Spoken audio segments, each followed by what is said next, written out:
Kasus Pajero TNI tertimpa truk pasir berakhir damai, pemilik truk ganti rugi. Kepala Pusat Penerangan TNI Laksamana Muda TNI Krisdianto mengatakan kasus kecelakaan truk menimpa mobil Pajero yang dikemudikan oleh Brigjen Eko Setiawan Erlangga berakhir damai. Pemilik truk pasir bersedia mengganti kerusakan mobil Pajero TNI akibat kecelakaan itu. Kejadian tersebut telah dilaksanakan mediasi, di mana pemilik truk sanggup untuk mengganti kerusakan mobil Pajero, kata Krisdianto.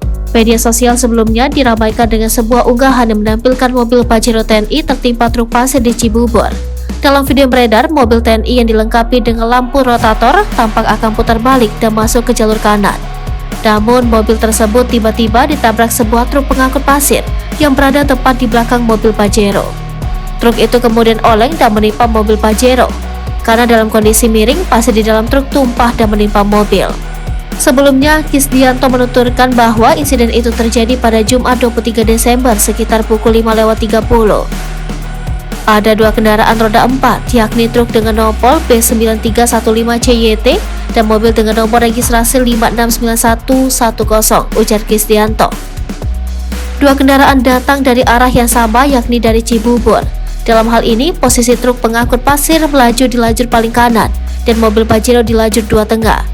Setibanya di depan SPBU, mobil Pajero yang dikemudikan oleh Brigjen TNI Eko Setiawan Erlangga belok ke kanan dengan maksud putar balik, menyalakan lampu sen dan membunyikan sirine. Mendengar sirine mobil Pajero tersebut, pengemudi truk yang akan menuju Cilengsi terkejut dan membanting setir ke kanan. Truk menabrak beton pembatas jalan dan mobil terguling sehingga menimpa mobil Mitsubishi Pajero yang dikemudikan Brigjen TNI Eko Setiawan Erlangga, ujar Krisdianto. Warga di sekitar lokasi pun kemudian menolong penumpang mobil Pajero yang dikemudikan Brigjen Eko Setiawan Erlangga dan istrinya. Dalam kecelakaan itu, Brigjen Eko Setiawan mengalami luka lecet di lengan sebelah kanan. Sementara itu, mobil Pajero mengalami rusak berat, sedangkan truk mengalami patah as roda belakang. Krisdianto mengatakan, truk tersebut kemudian dibawa ke unit Laka Lantas Polres Metro Depok pada pukul 9.30.